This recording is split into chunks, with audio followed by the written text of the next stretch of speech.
तो हेलो बच्चों, कैसे हैं आप। तो बच्चों, आज हम पढ़ने वाले हैं 11th क्लास का पॉलिटिकल थ्योरी जो बुक है हमारी, उसका चैप्टर नंबर 3, जिसका नाम है इक्वालिटी, समानता। ठीक है, तो इसका इंट्रोडक्शन से स्टार्ट करते हैं हम। Equality is a powerful moral and political ideal that has inspired and guided human society for centuries.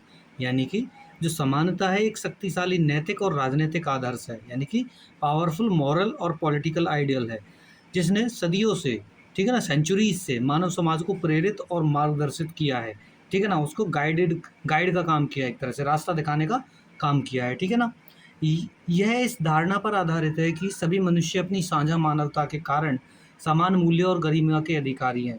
It is based on the assumption that all human beings possess equal worth and dignity by virtue of their shared humanity.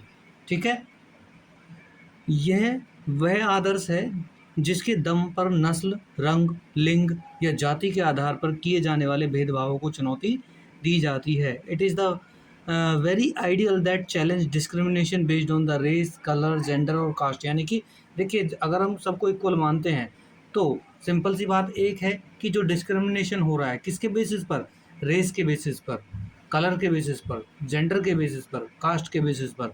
नस्ल मतलब जैसे कि आप दूसरी जो है प्रजाति के हैं, या फिर आप दूसरी प्रजाति के हैं, या फिर ऐसा कह सकते हैं हम कि जैसे कि इंसानों में अलग अलग नस्ल होती है, या तो आप यूरोपियन हैं, या फिर एशियन हैं, या फिर आप अफ्रीकन हैं। ठीक है ना, तो इस तरह से उनके साथ क्या किया जाता है, भेदभाव किया जाता है। और कलर, गोरे या काले के आधार पर, जेंडर यानी कि मेल या फीमेल में, या थर्ड जेंडर के साथ डिस्क्रिमिनेशन, और कास्ट जैसे कि डिफरेंट कास्ट होती है इंडिया में, उनके बेसिस पे जो क्या किया जाता है, डिस्क्रिमिनेशन किया जाता है। ठीक है, however, when we look around us, we observe deep inequality in wealth, power and social status।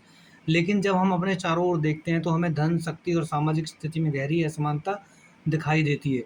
यानी कि सिंपल सी बात एक है कि भाई, हम मानते हैं कि हमको इक्वालिटी के आधार पर, यानी कि अगर हम सबको समान मानते हैं तो हमको किसी के साथ भेदभाव नहीं करना चाहिए। लेकिन अगर हम रियल लाइफ में उतर कर देखें तो हम अपने चारों तरफ देखते हैं, अपने सराउंडिंग में देखते हैं कि भाई बेसिस ऑन द वेल्थ, यानी कि धन के आधार पर, धन मतलब कौन अमीर है कौन गरीब है, पावर के आधार पर कौन शक्तिशाली है कोई कमज़ोर है, या सोशल स्टेटस यानी कि एक जो समाज में हायरार्की बनी हुई है अपर कास्ट से लेकर लोअर कास्ट तक। ठीक है ना, तो हमको गहरी, बहुत ज़्यादा डीप जो है इनइक्वालिटी दिखाई देती है। ठीक है, this chapter help us understand the true meaning of equality and how we can achieve it in society. ये जो चैप्टर है ये हमको ये समझाने में मदद करेगा कि समानता का वास्तविक अर्थ क्या है और हम इसे समाज में कैसे प्राप्त कर सकते हैं। अब देखते हैं इक्वालिटी क्या है, समानता। आमतौर पर लोग समानता का अर्थ यह लगाते हैं कि सभी के साथ बिल्कुल एक जैसा व्यवहार किया जाना चाहिए और सबकी आय बराबर होनी चाहिए। Common people often assume the equality means everyone should be treated identically and earn the same income। यानी कि ज़्यादातर जो लोग हैं वो क्या समझते हैं, बराबरी जब होगी तो सबकी इनकम बराबर होगी। ऐसा नहीं होता है। ठीक है, लेकिन राजनीतिक सिद्धांत में समानता का अर्थ ये नहीं है, याद रखना। जो हम पॉलिटिकल थ्योरी पढ़ रहे हैं, राजनीतिक सिद्धांत पढ़ रहे हैं, उसमें इक्वालिटी का मतलब ये बिल्कुल नहीं है कि सब में पैसे बराबर बांट दो, सबकी जो सैलरी है वो बराबर कर दो। ठीक है, सभी मनुष्यों की शारीरिक क्षमताएं और प्रतिभाएं एक जैसी होती हैं। इसके अलावा समानता का वास्तविक जो अर्थ है, रियल मीनिंग है जो इक्वालिटी का, वो क्या है, सभी व्यक्तियों को अपनी प्रतिभा और योग्यताओं को विकसित करने के लिए समान अवसर, इक्वल अपॉर्चुनिटीज मिलनी चाहिए। ठीक है ना, true meaning of equality is that all individual must get equal opportunities to develop their talent and skills. यानी कि सिंपल सी बात है भाई, समानता का अर्थ है कि सभी व्यक्तियों को बिल्कुल इक्वल अपॉर्चुनिटी देंगे। ठीक है, जैसे कि मान लीजिए, ऐसा नहीं है कि सब में पैसे बराबर कर दिए तो वो इक्वलिटी होगी, नहीं। अब मान लीजिए क्लास में अगर 30 बच्चे हैं तो 30 के 30 बच्चे को बिल्कुल इक्वल अपॉर्चुनिटी मिलेंगी कि आप पेपर लिखिए, और लिखने के बाद हम देखेंगे जो अच्छा लिखेगा, समझ लीजिए उसी को अच्छे मार्क्स मिलेंगे। यानी कि उनकी योग्यता के अनुसार ही उनको मार्क्स देना, उनकी योग्यता के अनुसार ही आगे चल के उनको नौकरी देना। ठीक है, मतलब अपॉर्चुनिटी इक्वल मिलनी चाहिए, लेकिन जैसी उनकी योग्यता रहेगी फिर वैसा उनको दिया जाएगा। It also means that no individual in society should enjoy special privileges based on birth, caste and religion। इसका मतलब ये हुआ, अगर सबको इक्वल अपॉर्चुनिटी मिलेंगी तो किसी को भी स्पेशल प्रिविलेजेस, कोई विशेष अधिकार नहीं मिलेगा ऑन द बेसिस ऑफ जन्म, जाति या धर्म, यानी कि बर्थ, कास्ट एंड रिलीजन, ठीक है। जैसे कि 1947 से पहले शेड्यूल कास्ट या शेड्यूल ट्राइब्स के जो लोग थे, उनको ज़्यादा कहीं भी मौका नहीं दिया जाता था।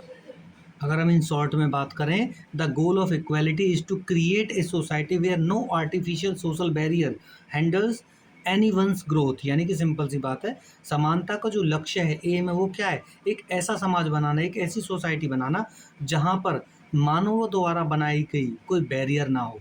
यानी कि जैसे मानव ने, इंसान ने क्या बना दिया है?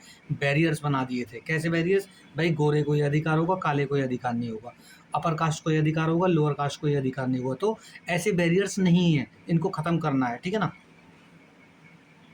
इक्वालिटी, तो इक्वालिटी का मतलब क्या होता है? Empowering everyone, building a better tomorrow. Equality means giving everyone person the same respect, right and opportunities to grow and succeed. यानी कि equal right, equal opportunities, respect for all, a stronger society, a brighter tomorrow. Different background के जो बंदे हैं उनको equal right मिलना चाहिए ताकि जो फ्यूचर है वो ब्राइटर हो सके, ठीक है। नेचुरल वर्सेस सोशल इनइक्वालिटी, ठीक है ना। प्राकृतिक बनाम सामाजिक असमानता, ये क्या है? In political theory it is considered crucial to distinguish between two types of inequality, एक नेचुरल इनइक्वालिटी, एक मैन मेड इनइक्वालिटी। तो नेचुरल इनइक्वालिटी कौन सी होती है? प्राकृतिक जो असमानता है, इनइक्वालिटी, वो है जो लोगों के बीच उनके जन्मजात गुणों, क्षमताओं, भिन्न जो प्रतिभाओं के कारण पैदा होती है। यानी कि सिंपल सी बात है, जो इनइक्वालिटी बिल्कुल जो नेचुरल है, जो जन्म से ही होती है भाई।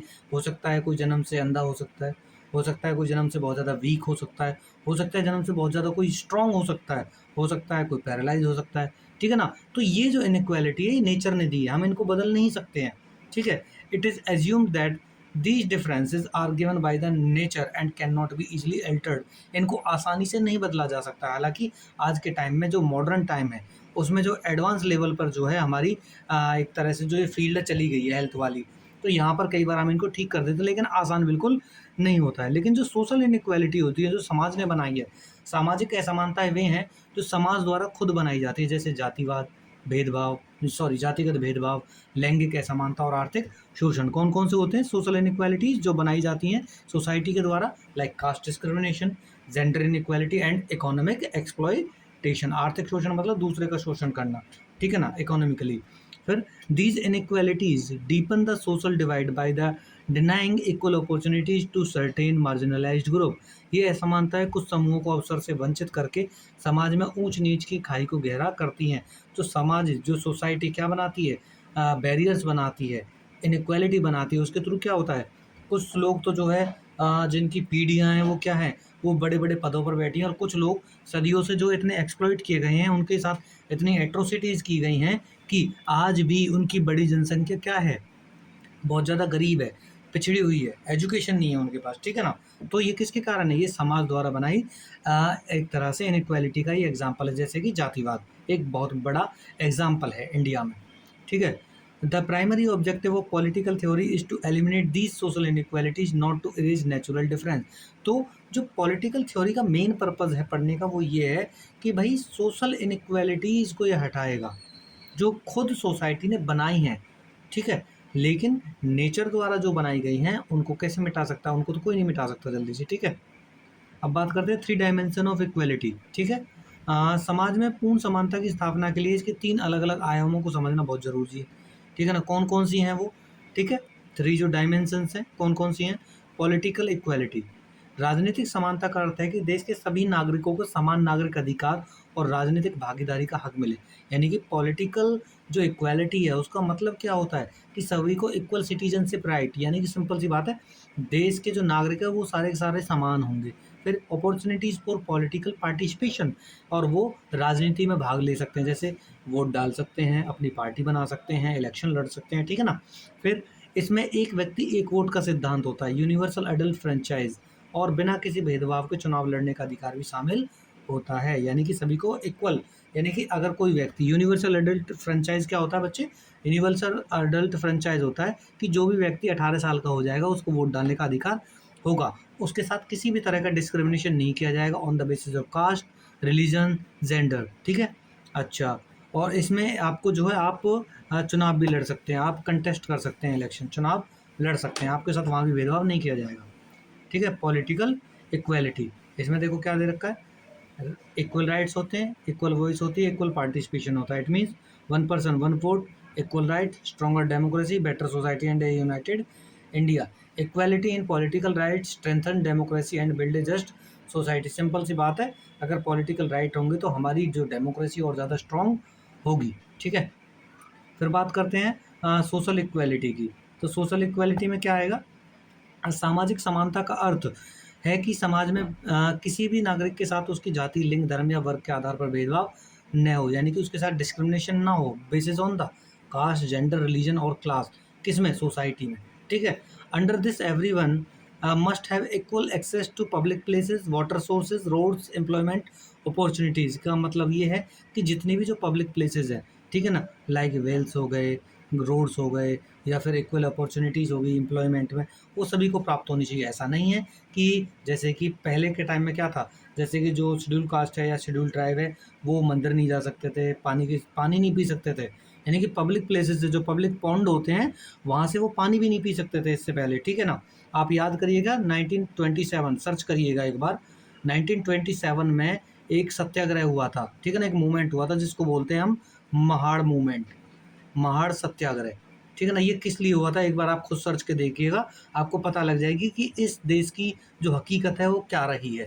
ठीक है, तो social equality, every individual is equal dignity and respect and opportunity. सबकी अपनी गरिमा होती है, रिस्पेक्ट होती है, और सबको समान जो है अवसर की प्राप्ति जो है उनका क्या होता है, हक होता है। ठीक है ना, same rights, same opportunities, same respect and stronger society. ठीक है बच्चे, फिर बात करते हैं इकोनॉमिक इनइक्वालिटी। सॉरी, इक्वालिटी क्या है, आर्थिक समानता का अर्थ यह नहीं है कि सबकी संपत्ति बराबर हो जाए, बल्कि इसका मतलब है अमीर और गरीब के बीच खाई को कम करना है। Economic equality does not mean equal property for all. ऐसा नहीं है सबको बराबर मतलब प्रॉपर्टी दे दो, आप सबको बराबर संपन्न कर दो, but it means reducing the gap between the rich and poor. इसका मतलब है कि जो गरीब है और जो अमीर है उसके बीच की जो रिफ्ट है, जो वैली है, ठीक है ना, उसको बहुत ज़्यादा बढ़ाना नहीं है, उसको मेंटेन करके चलना है। ऐसा नहीं होना चाहिए कि या तो बहुत ज़्यादा गरीब लोग या फिर बहुत ज़्यादा अमीर है, यानी कि एक तो महलों में रह रहा है और दूसरा ऐसा है कि फुटपाथ पे लौट रहा है, उस खाई को कम करना है।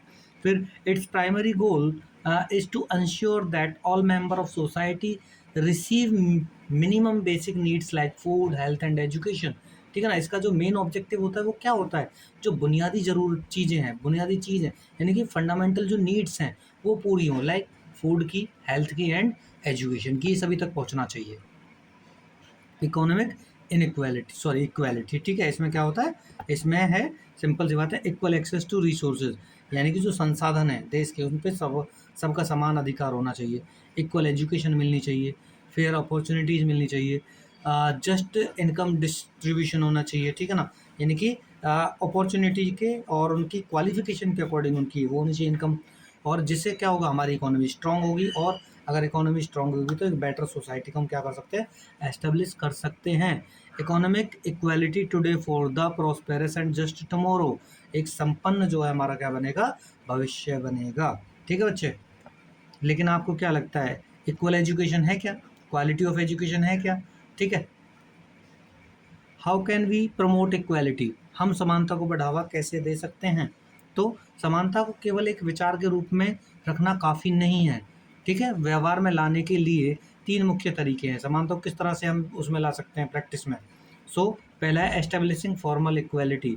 ठीक है ना, पहले औपचारिक समानता की स्थापना करनी होगी। सबसे पहला कदम कानून और संविधान के माध्यम से सभी प्रकार के विशेष अधिकारों को और भेदभावों को समाप्त करना, यानी कि सिंपल सी बात है, सबसे प्राइमरी जो स्टेप होगा वो क्या होगा, फर्स्ट स्टेप होगा जो प्रिविलेजेस है। प्रिविलेजेस मतलब किसी को उसकी जाति के नाम पर या उसके रंग के आधार पर उसको ऐसा नहीं है कुछ स्पेशल राइट्स दिए जाएंगे। ठीक है ना, तो और दूसरा discrimination through law and constitution, और जो भेदभाव हो रहे हैं उनको पहले ख़त्म करना है। फिर उदाहरण के लिए भारतीय संविधान का अनुच्छेद 17 ये अनटचेबिलिटी को क्या करता है, प्रोहिबिटेड करता है कम्प्लीटली, अबॉलिश करता है कम्प्लीटली।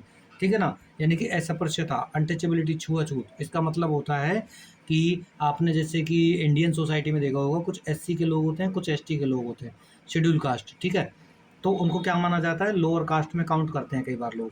तो लोअर कास्ट में जो काउंट करते हैं, जो अपर कास्ट जिनको माना जाता है, वो क्या करते हैं, वो पहले जो था 1947 या उसके बाद भी ना, आज भी बहुत जगह ऐसा देखने को मिलता है कि इनकी जो परछाई भी क्या है, इनकी जो शैडो है, वो भी अगर किसी अपर कास्ट के व्यक्ति पे पड़ जाती थी, तो वो कई बार खुद को गंगा जल से धोता था। अगर इनके पैर गलती से उनके घर में पड़ गए, तो पूरे घर को जो है गाय के मूत्र से और जो है गंगा जल से धोते थे, ठीक है ना। ये अपने आप को क्या मान लेते थे, अपवित्र मान लेते। ऐसी जो घटिया मेंटेलिटी थी इन लोगों की, आज भी है कहीं कहीं पर, ठीक है ना।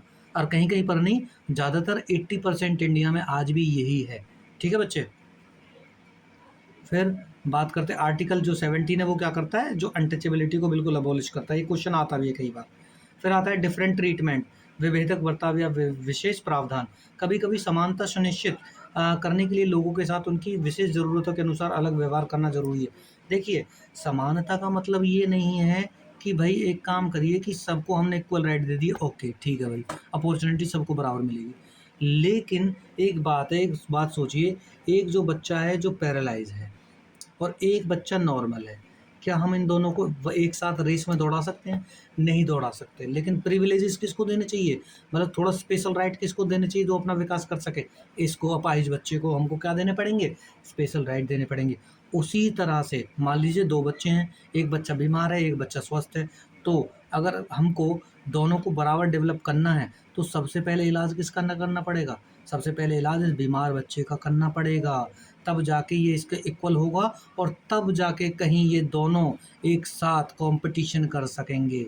इसीलिए आपने देखा होगा कि भारत में जो कुछ विशेष समुदाय हैं, जैसे एससी, एसटी, वुमेन, ठीक है ना, या फिर थर्ड जेंडर, इनको कुछ राइट्स दिए गए हैं ताकि ये क्या हो, ये बीमार हैं, इनको सदियों से दबाया गया है, ठीक है ना। और ये अब इतने पीछे हो गए हैं कि अगर इनको रिजर्वेशन नाम की दवाई नहीं दी जाएगी, तो ये नॉर्मल लोगों के इक्वल नहीं आ पाएंगे, जिनके जो बहुत ज़्यादा प्रॉस्पेरस हैं, संपन्न हैं, संपत्ति है उनके पास। और अगर ये इनके बराबर नहीं आ पाए थोड़ा बहुत भी, तो कंपटीशन तो बेटा छोड़ ही दो बात, ठीक है ना। यानी कि एक बात सोच के देखिए, एक बच्चा जिसके लिए खाने के लिए कुछ नहीं है, और एक बच्चा जिसको थाली में सभी चीज़ सजी सजाई मिल रही है।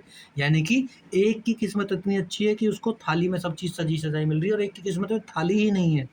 तो आप सोच के देखिए, दोनों एक साथ कंपटीशन कैसे कर सकते हैं, ठीक है। तो इसलिए कुछ लोगों के लिए जो विशेष जो है एक तरह से प्रावधान किए जाते हैं, ताकि वो उनके साथ इक्वालिटी वाला बिहेवियर किए जा सके, इक्वालिटी स्थापित की जा सके, ठीक है ना। Such building ramps for disabled person in building and arranging safe night transport for the women.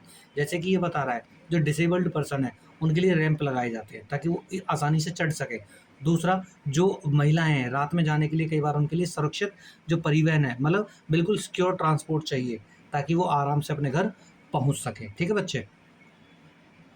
Affirmative action, तो अफर्मेटिव एक्शन क्या है, सकारात्मक कार्रवाई का अर्थ है कि उन समुदायों को विशेष सहायता या आरक्षण देना जो सदियों से सामाजिक और आर्थिक रूप से पिछड़े रहे हैं, ठीक है ना। यानी कि देखिए, आरक्षण देना किनको, जो सामाजिक तौर से और आर्थिक रूप से पिछड़े हुए रहे। याद रखना बेटा, जिसको समाज ने एक्सक्लूड करके रखा है, तो उसको अपॉर्चुनिटीज़ नहीं मिली है, अपॉर्चुनिटीज़ नहीं मिली हैं, तो उसको इकोनॉमिक उसका डेवलपमेंट नहीं हुआ है। और अगर इकोनॉमिक डेवलपमेंट नहीं हुआ है, तो सिंपल सी बात है, वो कैसा रह जाएगा, वो बैकवर्ड रह जाएगा। इसीलिए क्या होता है, समाज में इंडियन जो गवर्नमेंट है इन लोगों के लिए स्पेशल क्या करती है, प्रोविजंस करती है, ठीक है ना। जैसे कि एससी, एसटी, ओबीसी, वुमेन, इनके लिए रिजर्वेशन का प्रावधान है, ठीक है। Its objective is to correct past historical injustice and provide a level of playing field to all section of society. इसका उद्देश्य अतीत में हुए ऐतिहासिक अन्यायों को सुधारना है और समाज के सभी वर्गों को एक समान लेवल प्लेइंग फील्ड पर लाना है। सिंपल सी बात है, जब उनके साथ जो अन्याय हुआ है उसका न्याय होगा, तभी तो क्या कर सकेंगे, सभी एक समान हो सकेंगे और समान रूप से कंपटीशन कर सकेंगे, ठीक है। अब होता है आपके में केस स्टडी है, the issue of gender and family. So लैंगिक असमानता और परिवार की केस स्टडी है। पुस्तक में दर्शाया गया है कि कैसे घर के भीतर श्रम का विभाजन महिलाओं के साथ असमानता को बढ़ावा देता है, यानी कि डिवीजन ऑफ वर्क। कैसे, भाई देखिए सिंपल सी बात है, जो घर के अंदर है, जो डोमेस्टिक वर्क है, वो सारे सारे किसको करने के लिए बोलते हैं, वो करने के लिए बोलते हैं किसको, फीमेल्स को। मतलब ये एक तरह से पैट्रियार्किकल सोच है, महिलाओं को सिंपल सी बात है, महिला हो रही है तो भाई सिंपल सी बात है कह देंगे घर का खाना बनाओ, चूल्हा चौका करो और यही तुम्हारा काम होता है, यानी कि डिवीजन ऑफ लेबर है। और ये किसको बढ़ावा देता है? Inequality against the women. ठीक है, फिर ऐसा क्यों नहीं है कि मेल क्यों नहीं बना सकता भाई ये चीज़ें? ये कहाँ लिखा हुआ है कि फीमेल ही ये सारी चीज़ें बनाएगी? ऐसा लिखा हुआ है क्या कहीं? नहीं। बट जो पैट्रियार्कल सोसाइटी है, पुरुष प्रधान सोसाइटी है, ये अपने अंदर ऐसा मानकर चलती है। ठीक है ना? सोच के देखिए, क्या ये डिस्क्रिमिनेशन को नहीं बढ़ाएगा वुमेन के? और अगर डिस्क्रिमिनेशन हो रहा है वुमेन के साथ, तो सिंपल सी बात है बच्चे कि भई अगर डिस्क्रिमिनेशन हो रहा है तो उसको दवाई की ज़रूरत है या नहीं है? तो इसीलिए महिलाओं को कई बार 33% दिया हुआ है। आपने देखा होगा जब हम उसमें लोकल गवर्नमेंट पढ़ते हैं, ठीक है ना, स्थानीय सरकार, तो उसमें आपने देखा होगा 1/3 सीट पंचायती राज में किसके लिए रिजर्व की गई है? वुमेन के लिए की गई है। इसीलिए, और आज भी देखा होगा आपने गाँव में जब महिला सरपंच बन भी जाती है ना, तो सारा काम उसका पति करता है। फीमेल को तो जाने ही नहीं देता, चाहे वो कितनी भी पढ़ी लिखी क्यों ना हो। तो ये आज भी हो रहा है हमारी सोसाइटी में। अगर सोच के देखिए ये सीटें रिज़र्व नहीं की जाती, तो आपको क्या लगता है मेल कभी भी फीमेल को आगे बढ़ने देता? अगर रिज़र्वेशन नहीं होती, तो आपको क्या लगता है जिन लोगों ने 2500 साल तक एससी-एसटी को दबा के रखा, पढ़ने नहीं दिया, ठीक है ना? उनको पानी पीने तक का अधिकार नहीं था, उनको काम करने का अधिकार नहीं था, केवल माँग के 2 रोज़ी-रोटी कमाते के करते थे, मंदिर के आगे से निकल जाते थे, घर के आगे से निकल जाते थे, तो उनके गले में हांडी और जो है पीछे झाड़ू बंधी होती थी ताकि उनके जो पैरों के निशान हैं वो भी मिट जाएँ। तो आपको क्या लगता है ये लोग कभी उनको बराबरी का मौका देते? कभी नहीं देते। इसीलिए जो है रिज़र्वेशन का प्रावधान बहुत ज़रूरी है। ठीक है बच्चे? अच्छा, फिर महिलाओं के घर के सारे काम अनुत्पादक कार्य हैं। खाना बनाना, सफाई, बच्चों की देख-रेख करती है, जिसके लिए उन्हों वे कोई वेतन या सामाजिक सम्मान नहीं मिलता। सोच के देखिए घर में जितने भी जो अनपेड डोमेस्टिक वर्क है, वो कौन करता है? वुमेन करती है। लेकिन उसकी ना तो कोई वाहवाही करता है, ठीक है ना? ना उनके लिए छुट्टी होती है, ना उनके लिए पेमेंट होती है, ठीक है ना? और सबसे बड़ी बात तो ये है कि उनके लिए कोई रिस्पेक्ट भी नहीं है, ठीक है? तो आप सोच के देखिए ये क्या डिस्क्रिमिनेशन को बढ़ाएगा, नहीं बढ़ाएगा? ये केस स्टडी ये साबित करती है कि समानता केवल सार्वजनिक जीवन में ही नहीं बल्कि निजी और पारिवारिक जीवन में भी स्थापित होनी चाहिए। तो पारिवारिक जीवन में यानी कि सिंपल सी बात है वुमेन को भाई इक्वल ट्रीट करना पड़ेगा आपको। This case study proves that equality must established not just in public life but also in private and family domain. ठीक है बच्चे? अब जेंडर इक्वालिटी जैसे देखिए ये क्या है, डिवीजन ऑफ लेबर बांट रखा है भाई। घर का cooking, cleaning, laundry, child care, Elder care, house management और इमोशनल सपोर्ट कौन करता है? ये काम फीमेल करती है। और दूसरी तरफ जो आउटसाइड जो होम के आउटसाइड जो वर्क होते हैं जितने भी उनको कौन करता है? मेल करता है। ये किसके कारण है सब? ये पैट्रियार्कल सोसाइटी के कारण है सब। ठीक है? ओके। केस स्टडी 2 क्या कहती है? Case study 2 the paradox of wealth and global inequality, धन का विरोधाभास और वैश्विक असमानता।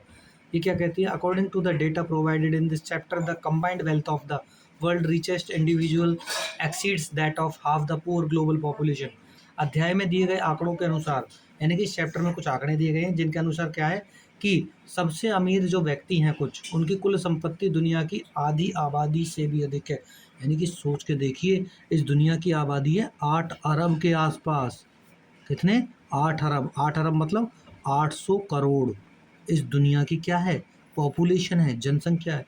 लेकिन केवल कुछ अमीरों के पास क्या है? कुछ जो रिचेस्ट पर्सन है उनके पास इतनी प्रॉपर्टी है कि आधी से ज़्यादा जो जनसंख्या है 400 करोड़ की जो जनसंख्या है उससे ज़्यादा इनके पास प्रॉपर्टी है। सोच के देखिए आप कितनी इनइक्वालिटी है। ठीक है ना? फिर ये जो एग्जाम्पल है ये दिखाता है, क्या दिखाता है कि अनियंत्रित पूंजीवाद और अवसरों की कमी वैश्विक स्तर पर आर्थिक असमानता को खतरनाक स्तर तक बढ़ा देती है। अनियंत्रित पूंजीवाद यानी कि बिजनेसमैन ही क्या कर सकते हैं? आगे बढ़ने का मौका मिलता है उनको। और सिंपल सी बात है अगर इक्वल अपॉर्चुनिटी नहीं मिलेगी तो इन दोनों के बीच यानी कि पुअर और रिच के बीच में जो है क्या है? डिस्टेंस है वो क्या होता चला जाएगा? बढ़ता चला जाएगा, गैप बढ़ता चला जाएगा। ठीक है ना बच्चे? और आपको एक डेटा बता देता हूँ। इंडिया के जो 1% लोग हैं उनके पास इंडिया की 40% प्रॉपर्टीज़ हैं। क्या है? 40% प्रॉपर्टी है। सोच के देखिए आप 1% के पास, यानी कि बाकी की जो 60% प्रॉपर्टी है वो 99% लोगों में बटी हुई है। तो सोच के देख लीजिए कितनी गहरी डीप इनइक्वालिटी है और कितनी डेंजरस है ये। ठीक है? फिर बात करते हैं 2 major ideologies on equality, liberalism and Marxism. Liberalism क्या होता है, उदारवाद क्या होता है? उदारवादी मानते हैं कि राज्य का काम केवल प्रतिस्पर्धा के लिए समान अवसर और देना है, परिणाम की समानता तय करना नहीं है। यानी कि सिंपल सी बात ये है कि जो लिबरल लोग हैं ये मानते हैं कि भाई जो राज्य है, जो स्टेट है, वो सबको इक्वल अपॉर्चुनिटी दे दे, ठीक है ना? रिजल्ट की चिंता नहीं करनी है उसे। ये क्या कह रहा है? Liberal believes that state role is only provide equal opportunities for competition, not to guarantee equal outcomes. भाई बराबर की, आप बराबर बैठा दो सबको, कंपटीशन कर लेंगे, लेकिन सबका बराबर रिजल्ट आएगा इसकी कोई गारंटी नहीं है। फिर उसका मानना है कि यदि सभी को समान राजनीतिक कानूनी अधिकार मिले तो समाज अपने आप में न्याय संगत बन जाएगा। सिंपल सी बात, ये क्या कह रहे हैं? सभी को पॉलिटिकल राइट दे दो, सभी को जो है एक तरह से लीगल राइट दे दो, तो सोसाइटी ऑटोमेटिकली अच्छी हो जाएगी। ये कहना है किसका? लिबरल्स का। ठीक है। वहीं दूसरी तरफ मार्क्स क्या कहते हैं? मार्क्सवादी जो अप्रोच है या पर्सपेक्टिव है वो क्या कहता है? जो Marxist argue that the private ownership of economic resources like land and industries is the root cause of the social inequality. Marxism क्या मानता है? ये मानता है कि आर्थिक संसाधनों यानी कि जमीन और इंडस्ट्री पर, उद्योग पर जो है निजी स्वामित्व ही समाज में सभी असमानताओं की जड़ है। यानी कि सिंपल सी बात है, जो ज़मीन है ये भी प्राइवेट है, या फिर इंडस्ट्रीज या फिर जो फैक्ट्रीज लगती हैं ये भी प्राइवेट है। इसी के कारण क्या है? सबसे गहरी असमानता है। ये लोग मानते हैं कि वास्तविक समानता तब तक नहीं आ सकती जब तक कि आर्थिक ढांचे को बदलकर संसाधनों को पूरे समाज का नियंत्रण न हो। यानी कि पर्टिकुलर किसी पर्सन का अधिकार नहीं होना चाहिए लैंड पे, कंपनीज पे, ठीक है ना? ये सब में इक्वल बांट दो, ठीक है ना? ये बात ये कहता है कौन? मार्क्सवाद। ठीक है। तो इसी के साथ जो आपका बच्चों ये चैप्टर है ये ख़त्म होता है। आप थोड़ा सा इसको समझने के लिए 1 से 2 बार देखें और अच्छे से समझ में आएगा। ठीक है। थैंक यू बच्चों, पढ़ते रहिए और बढ़ते रहिए।